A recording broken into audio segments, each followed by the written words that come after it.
From Seneca Learning, and today we're going to look at fractional distillation. So let's go. So fractional distillation is the process of separating crude oil into groups of hydrocarbons with a similar number of carbon atoms. Okay, we call these groups hydrocarbon fractions. So hydrocarbons with few carbon atoms are called short chain hydrocarbons. Well, that makes sense. Hydrocarbons with lots of carbon atoms are, funnily enough, called long-chain hydrocarbons. I could have probably guessed that. Right, so hydrocarbons with lots of carbon atoms are called long-chain hydrocarbons. With few atoms are called short-chain hydrocarbons. What do we call the process of separating crude oil into fractions? So crude oil, I know, is a hydrocarbon, so I know from above that fractional distillation does that.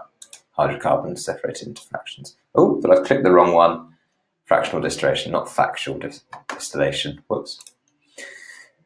Okay, so the process of fractional distillation. Different size hydrocarbons have different boiling points. Fractional distillation separates hydrocarbons using their different boiling points. These are the steps. The first, evaporation. The crude oil is heated until it evaporates. Crude oil vapor is put into a fractioning column at the bottom and rises up.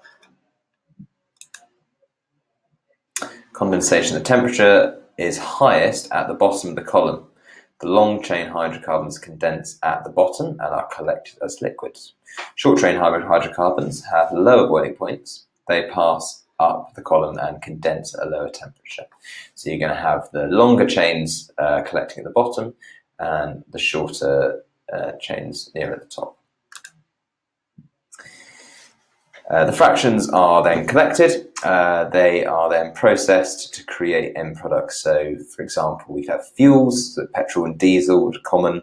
Other petrochemical industries, you can look at some fractions as feedstocks. That's material that's used in industrial processes, so that can be used to make solvents, lubricants, detergents, etc.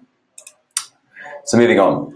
So order the steps describing the process of fractional distillation. So firstly, crude oil is heated until it evaporates and then put in a fractioning column. I reckon that's number one.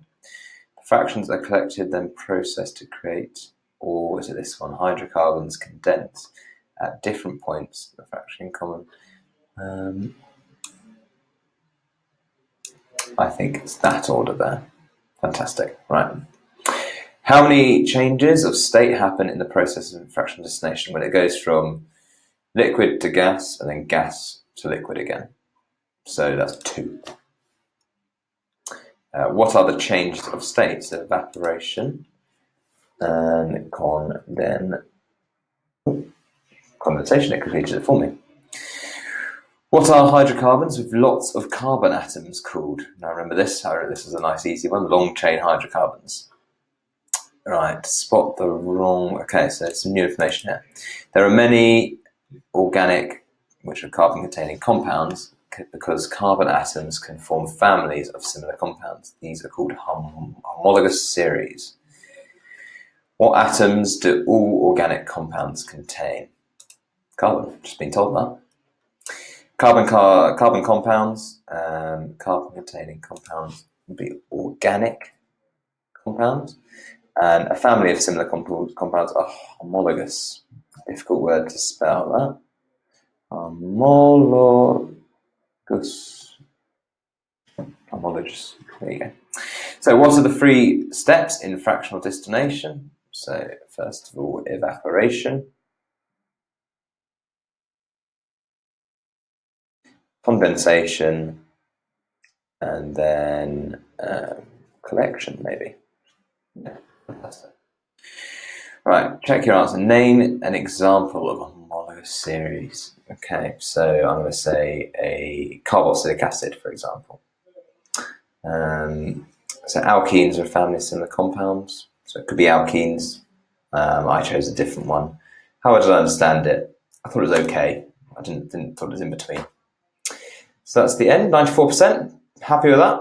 And I'm going to save my memory in Brisbane, Australia. Brilliant.